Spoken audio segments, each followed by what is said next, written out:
right, everybody, welcome to geology. So let's finish this up by looking at some of the structures that your book goes through. I grabbed a few different images and went in a slightly different order. I don't know why the book, made these choices, but let's go anticline and syncline. So this right here, and this is in note sheet 3 if you want to do it. And the way that when I was an undergrad, I was trying to figure this out, the anticline kind of looked to me like the letter A for anticline. Unfortunately, this one doesn't look like an S, right? But the one where it's this shape would be the syncline. All right, so here's another image of it. And this would be what it looks like in Google Earth or, on the landscape. But try to see this shape here where the fold is up versus the fold being down for anticline versus syncline. All right, and then, keep in mind what we've been doing through this whole segment of the course with structure and how the different tectonic boundaries can create these different structures given the different forces that push on the rock. Now, the thing with anticlines is that because of the nature of taking the rock and bending it down this way, what you'll get are joint sets in it that are maybe a little bit more conducive to being weathered and eroded away.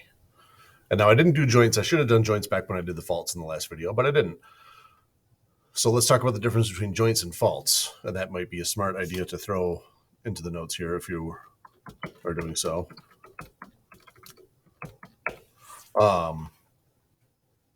Both being cracks in the rock. The faults that we did yesterday are where there's like some offset, where there's on one side to the other side, the rock moves. Joint sets are where that's not the case.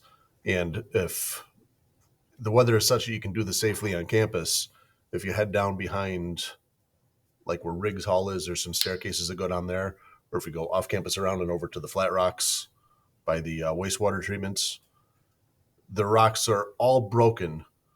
They're joint sets, and there's two sets, and they're all parallel to each other. One set's all parallel to each other, and another set's all parallel to each other.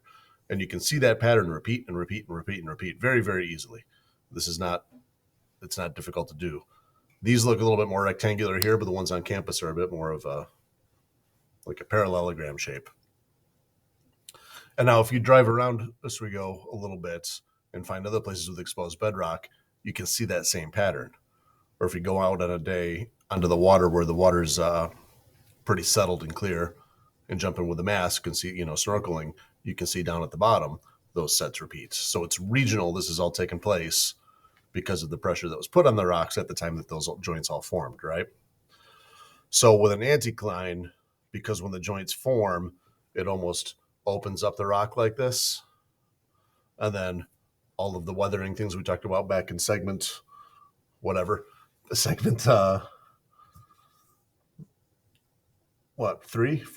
probably 4, all were able to get into that rock, freeze thaw, root wedging, things like that. We're able to break down that rock. These tend to open up like that and erode away. Whereas synclines, when it happens, because of that bending down, it almost closes them up. So these are a little bit more prone to eroding on top, which gives you that shape right there. I guess these pictures maybe don't look that great when I blow them up, but we'll look at others. All right, so then where your book jumps around a little bit, and I don't necessarily know why, is with the symmetrical versus the plunging ones, and it's a subtle difference, but it's not too bad. So symmetrical is where the plane that cuts down through the fold is relatively up and down. So on either side, there's a symmetry, is what it means. And then asymmetrical is going to be where it turns that way a bit, or when you get to complete overturning, which can be, I don't know if you remember going all the way back. Well, you should, because we're getting close to the final. Going back to superposition with the older rocks being on bottom and subsequently younger and younger and younger on top. These are where that can get all messed up, because if you overturn an anticline and then erode some of it, you can end up with younger rocks above. Did I say that backwards? You can end up with older rocks above younger rocks with overturning. Now, the plunging, this is maybe tricky to picture, but instead of turning it that way so that the axial plane is going, what if you took it and tilted it down in? That's going to be where plunging. So this diagram is the best one I could find. It's much better than the one that's in the book. Take that as our normal. Take this one on the left right here, kind of like what's here. That'd be the normal scenario. Plunging is when that is then tilted back.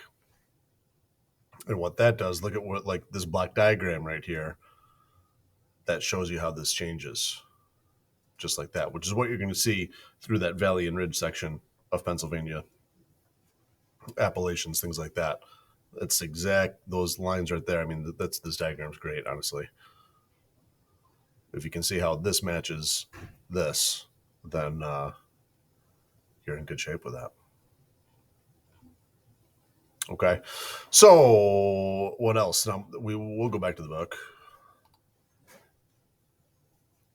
And what you're going to have to do for the next part, again, I know I've said this on all 3 videos, but segment 2, tectonics, this is going to be where what we did here. Nope, that's not the one. Give me one sec. Sorry, I guess I didn't have it on that note sheet. I just had you draw it on your own.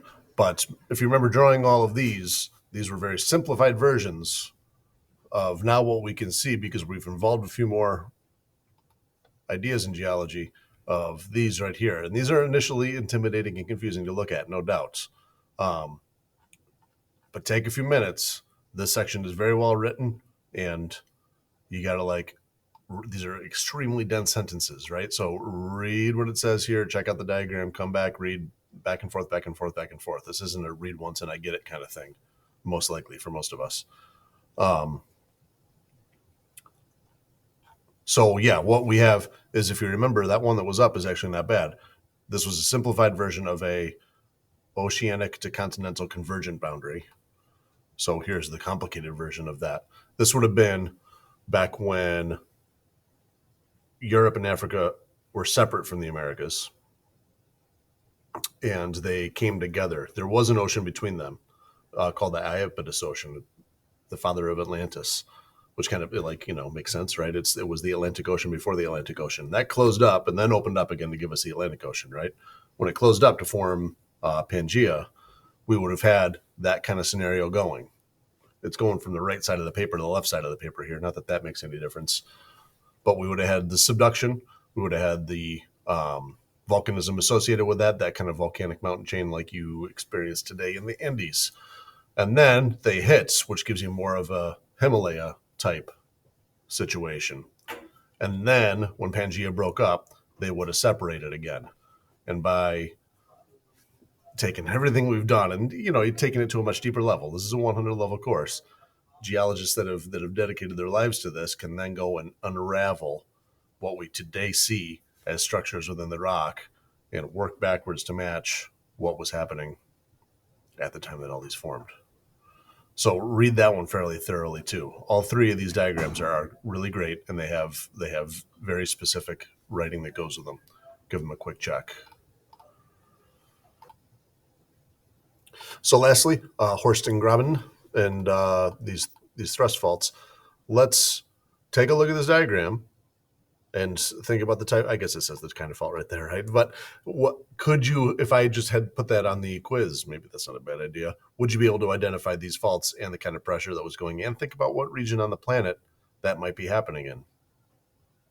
And I like this because those normal faults are shown both directions. And sometimes people get that, like we talked about yesterday with the head wall and the foot wall. They get it confused with just right and left, right? This shows you them tilting each way. They're both normal faults. They both have the foot wall and the head wall moving the same direction relative to each other. I won't say that specifically which one it is. Think about it and get it to match in your head with what you see here. So these are associated with extension, where the crust is being split apart. Thrust faults, and here's another place where we can screw up the laws of superposition. So say green's the oldest, working your way up to blue is the youngest, right? You get one of these that shoves forward. Now you've got green on top of blue, and you've got this with more potential to erosion. And I think, yeah, your book did that. Whereas if that wears away, now if you drove up to right here, you could be on Cambrian rock sitting on top of Cretaceous rock. That doesn't match. That doesn't make sense, but that's where you got to be able to apply all these rules backwards and figure it out. All right, everybody, that should just about do it. Thank you very much. I would love if we could do some of this in the field and get together and do it, but this is fun stuff. This was one of my favorite parts of my whole undergrad, was doing this kind of mapping stuff and being outside. I can't really think of an efficient way to do this on the quiz though, in an online class. So give that a quick peruse, but I'd say the other parts I mentioned will be the more critical part for the quiz, which I wish you luck on, and hope you're doing well. Thanks, everybody. Take care.